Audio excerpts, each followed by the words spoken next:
एक शहर में एक बहुत बड़ा घर था। उस घर में मनीष अपनी 3 बेटियों के साथ हंसी खुशी रहता था। मनीष का शहर में बहुत बड़ा व्यापार था। उसके घर में किसी चीज की कमी नहीं थी, सिवाय एक चीज के। मनीष की बीवी की मौत एक कार एक्सीडेंट में हो गई थी, जिसकी कमी हमेशा उसे महसूस होती थी। मनीष ने अकेले ही अपनी बेटियों को पाला पोसा था।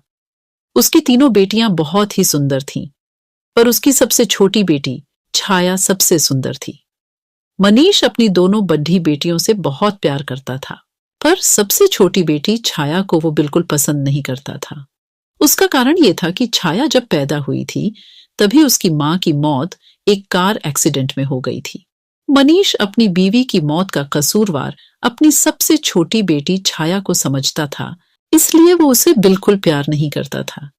एक शाम मनीष जब घर आता है, वो अपनी दोनों बड़ी बेटियों को आवाज देता है। संगीता, कहाँ हो?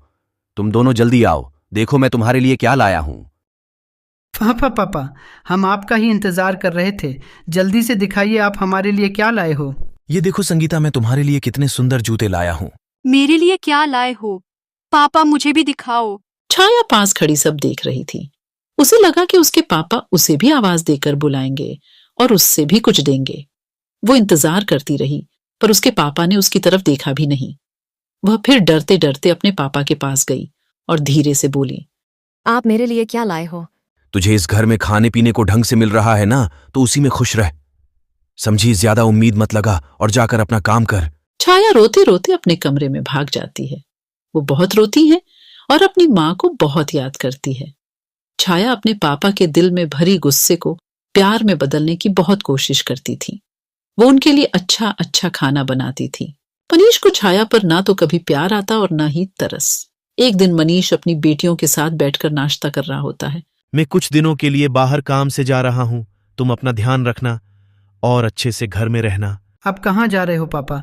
क्या हम आपके साथ नहीं चल सकते? नहीं बेटा, दरअसल वहां आसपास काजीरंगा नाम का जंगल है, तो तुम्हें वहां ले जाना ठीक नहीं है। तुम लोग घर पर ही रहो और खूब मजे करना। संगीता, माया और छाया उदास हो जाते हैं। उदास मत हो, मैं जल्दी ही वापस आ जाऊंगा। चलो अब जल्दी से बताओ कि मैं तुम्हारे लिए वहां से क्या लेकर आऊं। मुझे एक सुंदर मोतियों की माला चाहिए। मैंने सुना है जहां आप जा रहे हो, वहां के जंगलों में बहुत सुंदर फूल होते हैं, जो बिना पानी और मिट्टी के भी बहुत समय तक ताजा रहते हैं। मुझे वो फूल चाहिए। छाया इंतजार कर रही होती है कि उसके पापा उससे भी पूछेंगे, पर ऐसा नहीं होता। सब नाश्ता करके हट जाते हैं और मनीष अपने जाने की तैयारियों में लग जाता है। छाया मनीष का सारा जरूरी सामान बांध देती है। मनीष अगली ही सुबह निकल जाता है।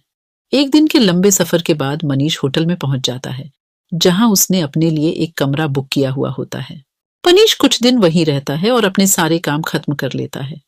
उसके बाद वो अपनी सबसे बड़ी बेटी के लिए एक सुंदर सी मोतियों की माला खरीदता है। माला खरीदने के बाद मनीष सीधा जंगल की ओर निकल जाता है। वो माया के बताए फूलों को बहुत ढूंढता है, पर वो उसे कहीं नहीं मिलते। फूल ढूंढते ढूंढते वह जंगल के बहुत अंदर पहुंच जाता है। अचानक उसे एक बहुत सुंदर और अलग से घर दिखाई देता है। मनीष धीरे धीरे उस घर की तरफ बढ़ता है। उसकी नजर अचानक से उस घर के बगीचे पर पड़ती है, जिसमें माया के बताए हुए फूल लगे हुए थे। मनीष उन फूलों को देखकर बहुत खुश हो जाता है। आखिर वो खुश हो भी क्यों ना, वो शाम से उन फूलों को ढूंढ रहा था। अब मनीष बिल्कुल भी वक्त बर्बाद ना करते हुए उन फूलों को तोड़ लेता है और अपने थैले में भरने लगता है।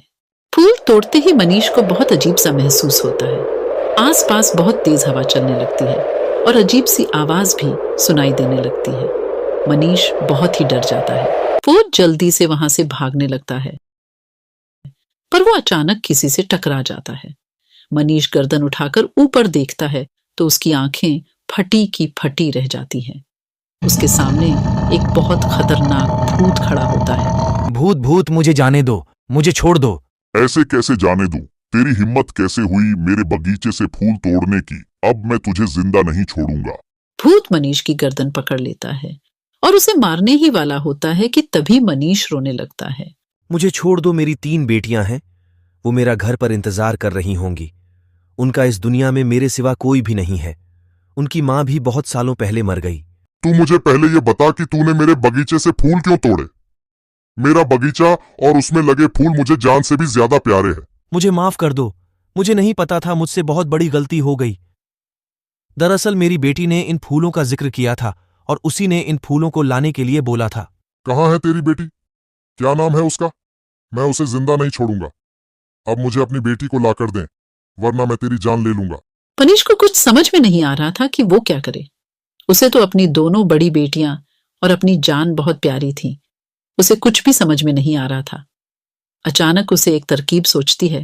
वो सोचता है, क्यों न माया की जगह छाया का नाम इस भूत को बता दिया जाए, ताकि वो भूत माया की जगह छाया को खा जाए और हमेशा के लिए छाया की जिम्मेदारी मेरे सर से दूर हो जाए। मनीष माया की जगह छाया का नाम उस भूत को बता देता है।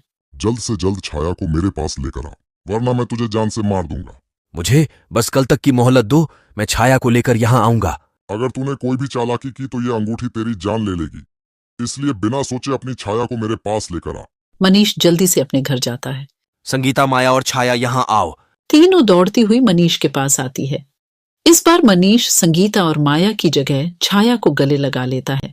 दरअसल ये सब उसकी चाल थी, ताकि वो छाया को बहला फुसलाकर उस जंगल में ले जाकर उस जंगल में छोड़ सके। छाया बहुत खुश हो जाती है। उसके पापा ने उसे पहली बार गले लगाया होता है।